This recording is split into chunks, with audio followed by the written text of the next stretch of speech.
আসসালামু আলাইকুম, সবাইকে শুভেচ্ছা জানাচ্ছি। মাসুম মাহবুব দেখছেন ওপেন দ্য ইউটিউব চ্যানেল এবং মাসুম মাহবুব ফেসবুক পেজ। আপনারা কি শুনতে এবং দেখতে পাচ্ছেন ক্লিয়ার? আমাকে একটু কমেন্ট করে জানাবেন। দর্শক, বেশ কিছু গুরুত্বপূর্ণ খবর আছে। কাল রাতে লাইভ যেটা করেছিলাম তারপরের সর্বশেষ আপডেট যেগুলো আমাদের হাতে এসেছে, আমি আপনাদেরকে একটা একটা করে সেই খবরগুলো দেওয়ার চেষ্টা করছি।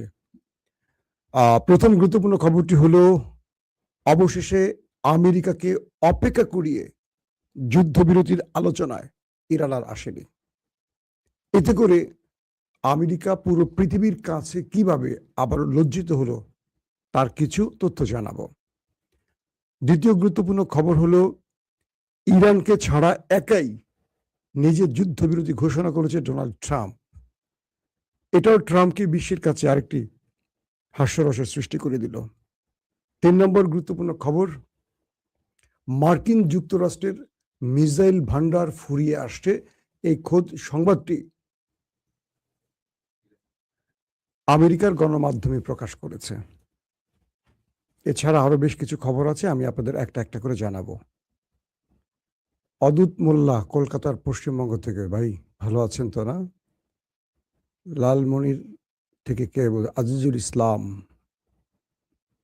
কি লালমনির হাট নাকি লালমনির? শব্দটা বুঝলাম না। ওকে, আপনার নামটা বলতে বলেছিলেন আজিজ ভাই, শুনে হয়তো খুশি হয়েছেন। মালয়েশিয়া থেকে প্রতিদিন আপনার খবরের অপেক্ষায় থাকে এমডি নূর জি। ওমর ফারুক বগুড়া থেকে। দর্শক, আপনারা সবাই সম্পৃক্ত হয়েছেন আশা করি। আমি তাহলে কি খবর দেওয়া শুরু করবো একটা একটা করে আপনাদের? সবাই শুনতে পাচ্ছেন? Nice and clear. ওকে।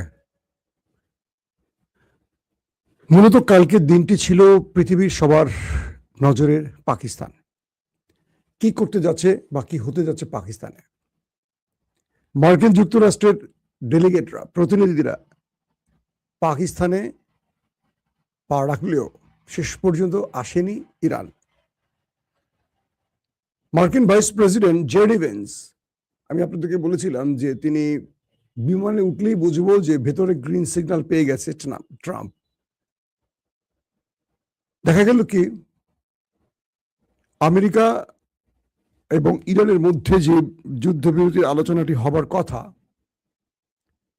সেই আয়োজনটি পাকিস্তান ব্যাপক নিরাপত্তার মাধ্যমে করেছে। পুরো পাকিস্তানের শহরগুলো, গুরুত্বপূর্ণ শহরগুলোকে নিরাপত্তার চাদরে ঢেকে ফেলা হয়েছে প্রথমবারের মতো। আসিফ মনির এবং শাহবাজ শরীফের টেনশন, তাদের যে কি বলবো সুগার লেভেল শুধু আপ ডাউন করেছে। কারণ পুরো পৃথিবীতে এই মুহূর্তে পাকিস্তান আলোচনার কেন্দ্রবিন্দুতে রয়েছে। পাকিস্তান এখান থেকে একটা বড় সাফল্য নিতে চাচ্ছে, যে কোনোভাবে একটা যুদ্ধবিরতি ঘটিয়ে বিশ্বের বুকে পাকিস্তানের অবস্থানকে আরো দৃঢ় করতে চাইছে। আসিফ মনি তার সর্বোচ্চটা ট্রাই করছে, শাহবাজ শরীফ তার সর্বোচ্চটা ট্রাই করছে, কিন্তু যাদের মাধ্যমে মানে বর কনে না আসলে তো আর বিয়ে হবে না। তো বর এসে বসে আছে অথবা কনে এসে বসে আছে, কিন্তু বর আসেনি। এখন কোনটা বর কোনটা কন আপনারা নির্ধারণ করবে। ইরান সফট জানিয়ে দিয়েছে, যতক্ষণ হরমুজ প্রণালীর সামনে থেকে নৌ অবরোধ আমেরিকা না তুলবে, ততক্ষণ ইরান আমেরিকার সাথে কোনো আলোচনায় বসবে না। তো এই পরিস্থিতির মধ্যে চরম চাপে পড়ে গেছে মার্কিন যুক্তরাষ্ট্র। ট্রাম্প কোনোভাবেই এখান থেকে সরতে চাইছেন না, কারণ এখান থেকে যদি ইরানের চাপে তিনি সরে যান, তাহলে তার পরাজয় নিশ্চিত হয়ে যায়। আবার তিনি যদি হরমুজের সামনে অবরোধ করে বসে থাকেন, তাহলে ইরান এই আলোচনায় বসবে না। এতে করে যুদ্ধবিরতি লঙ্ঘিত হবে, আবার একটা যুদ্ধ তৈরি হবে। এখানেও নতুন করে চাপে পড়ে যান ডোনাল্ড ট্রাম্প। ট্রাম্পের সামনে দুটি বিপদ। চলে যাওয়া মানে হলো ইরানের কাছে লজ্জাজনক পরাজয়, থেকে যাওয়া মানে হলো হরমুজ প্রণালী ক্লোজ, যেটি আসলে আমেরিকা চায় না। কালকে আপনাদের খবর দিলাম কি, যে ইরান আমেরিকার নাকের সামনে দিয়ে, চোখের সামনে দিয়ে 25টি ট্যাঙ্কার নিয়ে চলে গেছে। কালকে রাত 10টার যে লাইভটি যারা দেখেছেন তারা তথ্যটি পেয়েছেন। আজকের আপডেট কি জানেন?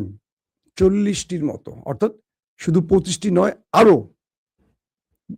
আরো কার্গো জাহাজ এখান থেকে গিয়েছে, যার সর্বমোট সংখ্যা বলছে 40-এর উপরে ইরানি কার্গো জাহাজ আমেরিকার নাকের ডগা দিয়ে হরমুজ প্রণালী ত্যাগ করে বিভিন্ন জায়গায় চলে গেছে। আমেরিকা কিচ্ছু করতে পারেনি। প্রশ্ন হলো, আমেরিকা তো ইরানকে থামাবার জন্যই এখানে অবরোধ দিয়েছে। তো আমেরিকার জাহাজগুলো যখন ইরানের জাহাজগুলো যখন এখান থেকে অতিক্রম করছে, তাহলে এই অবরোধের অর্থ কি? ইরান চাইছে আমেরিকা তাদের জাহাজে বা কার্গোতে একটা অ্যাটাক করুক। তো অ্যাটাকটা করলে কি হবে? ইরান যুদ্ধে নেমে পড়বে এবং এই হরমুজ প্রণালীতে মার্কিন যুদ্ধ জাহাজের কবর রচিত করবে। এটা কিন্তু আমেরিকা বুঝে গেছে, যে কারণে আমেরিকান নেভি ইরানের উপর বা ইরানের কার্গোতে আর হামলা করার সাহস করছে না। প্রথম একটাতে করার সঙ্গে সঙ্গে ইরান ড্রোন অ্যাটাক করে যেই খেলাটা দেখালো, এটার জন্য আমেরিকা একটু ভয় পেয়ে গেছে। কালকে মূলত যে ঘটনাটি ঘটেছে সেটা হলো, ইরান প্রথমে 25টি জাহাজ নিয়ে মুভ করেছে। আমেরিকা কিচ্ছু করতে পারেনি, কারণ ইরান বলছে যদি আমার একটা জাহাজে অ্যাটাক হয়, তোমার সাগরে থাকা হরমুজের সামনে যে অবরোধে থাকা মার্কিন এয়ার কি বলে ওয়ারশিপ গুলো আছে, যুদ্ধ জাহাজগুলো আছে, একটা থাকবে না, সব ডুবিয়ে দেব। পাশাপাশি ইরান তারপরে আরো 15টির মতো শিপ সেখান থেকে ছেড়ে দেয়, মানে 40টি ইরানি জাহাজ সেখান থেকে অতিক্রম করে। শেষ পর্যন্ত আমেরিকা কিছু করতে পারেনি। আসেন দ্বিতীয় খবরটি কি? দ্বিতীয় গুরুত্বপূর্ণ খবরটি হলো, পাকিস্তান সারাদিন অপেক্ষা ছিল ইরান এবং আমেরিকার মধ্যে যুদ্ধবিরতির আলোচনা হবে। পৃথিবীর বহু গণমাধ্যম এসে হাজির হয়ে গেছে পাকিস্তানে। পুরো নিরাপত্তার চাদরে পাকিস্তানকে ঢেকে ফেলা হয়েছে। বিভিন্ন জায়গায় অভিযান, এটা সেটা, মানে কোনোভাবে যেন কোনো অপ্রীতিকর ঘটনা না ঘটে। শেষ পর্যন্ত আমেরিকা আসলেও ইরান আর আসেনি। জে ডিফেন্সের বিমানটি আমেরিকা থেকে ফ্লাই করে। পৃথিবীর সকল গণমাধ্যমগুলো ব্রেকিং নিউজ দেওয়া শুরু করে যে জে ডিফেন্স পাকিস্তানে আসছেন। তার মানে ইরানের সাথে গোপনে আমেরিকার আলোচনা হয়ে গেছে। যুদ্ধবিরতির আলোচনাটি তাহলে পাকিস্তানে হতে যাচ্ছে। পাকিস্তানের মধ্যে পুরো রেড অ্যালার্ট জারি করা হয়ে গেছে। প্রত্যেকটি সেক্টর সর্বোচ্চ নিরাপত্তার মধ্যে দাঁড়িয়ে গেছে। নিরাপত্তা বাহিনী, রেঞ্জার্স, এফসি, সেনাবাহিনী, পুলিশ, এভরিথিং, সবাই প্রস্তুত। আসছে মার্কিন ভাইস প্রেসিডেন্ট জে ডিফেন্স। তারপরও খেয়াল করা গেল ইরানের কোনো আওয়াজ এলো না। কথা ছিল তিনি ইউরোপ থেকে, জে ডিফেন্স ইউরোপ সফরে যাবেন, সেখান থেকে ইরানে আসবেন ইউরোপ হয়ে। শেষ পর্যন্ত জে ডিফেন্সের বিমানটি একটু চক্কর দিয়ে আকাশে আবার আমেরিকায় নেমে গেল। পুরো পৃথিবীর গণমাধ্যমগুলো চুপসে গেল। তার মানে বোঝা গেল ইরানকে কোনোভাবেই ম্যানেজ করতে পারেনি আমেরিকা। এখন কি করবে ডোনাল্ড ট্রাম্প? ডোনাল্ড ট্রাম্প পড়ে গেছেন এক বিশাল লজ্জায়, যে আমি যুদ্ধবিরতির জন্য পাকিস্তানে গিয়ে বসে আছি, কিন্তু অপর প্রান্ত থেকে যাদের আসার কথা তারা আমাকে পাত্তাই দিচ্ছে না, আমাকে গোনাই ধরছে না। আমেরিকার গণমাধ্যমগুলো বলছে এই যুদ্ধের আগে যে আমেরিকাকে পৃথিবীর প্রতিটি দেশ জমের মতো ভয় করত, আমেরিকা এক ইশারায় পুরো পৃথিবীকে চালাতো, সেই আমেরিকাকে এখন ইরান চালাচ্ছে। এই যুদ্ধ ইরানকে কি দিয়েছে আর আমেরিকাকে কি দিয়েছে আশা করি বুঝতে পেরেছে। নাম্বার 3 নম্বর বিষয়টি হলো কি, যে ডোনাল্ড ট্রাম্প যখন বুঝলেন যে ইরান আসবে না বা ইরান তার শর্ত না মানলে কখনোই আসবে না, এটা বুঝে গেলেন, তিনি কয়েক দফা হুমকি ধুমকি দিলেন, এটা করবেন, ওটা করবেন, এটা করবেন, ওটা করবেন, বারবারই বলছেন। তিনি প্রতিদিন অজস্র ট্রুথ সোশ্যালে পোস্ট করছেন হুমকি ধুমকি দিয়ে। ইরান বলছে, মিস্টার প্রেসিডেন্ট ট্রাম্প, তোমার যা খুশি করো, তুমি যা করবা প্রতি উত্তরে আমিও করব, কিন্তু আওয়াজ দেয়া বন্ধ করো। ইরান পাকিস্তানকে বলছে, ট্রাম্পকে আওয়াজ দিতে নিষেধ করো, যদি কিছু করার থাকে করতে বল। আমাদের দুটো শর্ত, আগে অবরোধ প্রত্যাহার করতে হবে, আমেরিকাকে আগে আমার হরমুজের সামনের দিকে সরে যেতে হবে। 2 নম্বর, আমি যে শর্তগুলো দিয়েছি সেই শর্তগুলো মানতে হবে। এই ভিত্তিতেই আমাদের আলোচনা হবে। যদি এইগুলো পূর্বেই না মানে, আমরা কষ্ট করে আর দ্বিতীয়বার পাকিস্তানে যাব না। আরেকটি অনুরোধ করে পাকিস্তান, যেন ট্রাম্প আওয়াজ বন্ধ করে। ট্রাম্প ভয়ঙ্কর পরিমাণ আওয়াজ করে এবং তিনি বারবারই ইরানকে ধ্বংসের যে হুমকি দিচ্ছে, এটা বন্ধ করতে হবে ট্রাম্পকে। মিস্টার আসিম মনির ট্রাম্পকে বলেন যে আপনাকে একটু কথা কম বলতে হবে মিস্টার প্রেসিডেন্ট, কারণ যতবারই আমরা যুদ্ধবিরতির একদম চূড়ান্ত লগ্নে পৌঁছই, আপনার কথা সকল পরিকল্পনাকে, সকল শান্তি চুক্তিকে বিঘ্নিত করে, ধ্বংস করে দেয়। আসিম মনির ট্রাম্পকে বলছি, একটু কথা কম বলতে হবে আপনাকে যদি আপনি যুদ্ধবিরতি চান। এখন বিষয়টি তৈরি হয়েছে কি, ট্রাম্প যখন দেখলেন যে মার্কিন কি বলে ইরান পাকিস্তানে আসেনি, জেডি ভেন্সকে তিনি তলব করে আবার নামিয়ে নিয়ে আসলেন আকাশ থেকে, যে তোমাকে আর যাওয়া লাগবে না। সে কিন্তু উপরে উঠে গেছে, তার বিমান ঘুরতেছে, আবার নামিয়ে নিয়ে আসা হলো। জ্যারেড কুস্টার টুস্টার এদেরকেও ফেরত আনা হবে এরকম শোনা গেছে, বা এসছে এরকম শোনা গেছে। আজকে নতুন করে আবারও আলোচনার একটা ক্ষেত্র তৈরি হচ্ছে। আজকে আলোচনা হতে পারে, এখন আলোচনাটা তখনই হবে যখন আমেরিকা হরমুজ থেকে সরে যাবে। তো পাকিস্তান চেষ্টা করছে যেন আজকে বা কালকে বা এই 2 দিনের মধ্যে এই যুদ্ধবিরতিটা আবারও আলোচনা এনে সমাধান করা যেতে পারে। তো ট্রাম্প যখন দেখলেন ইরান আসেনি বা ইরান আসবে না, তো তার তো এখন ফেস সেভিং লাগবে। লজ্জা পেয়ে গেছেন না যে তিনি মানে বর নিয়ে চলে গেছেন বিয়ে করাইতে, ক্ষণে ওই মজলিসে আসেই নাই।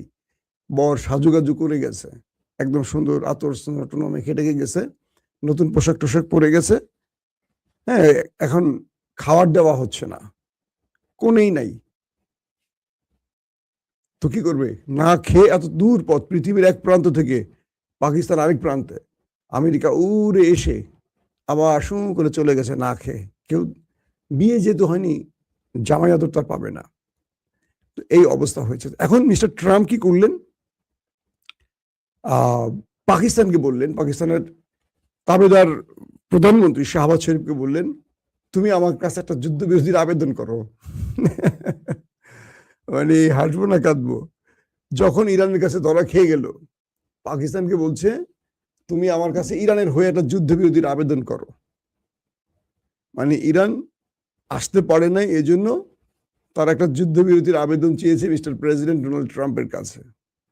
পাকিস্তানের শাহবাজ শরীফ একটা টুইট করে আর ট্রাম্পের কাছে আবেদন করে। মানে এরকম বিষয়টা যে তুই এসে আমার তোর মাপ চা, আমি তোর মাপ করে দিব, তো তুই এসে আমার পিঠটা একটু চুলকায় দে, তাহলে তোর আমি একটু আদর করে দিব।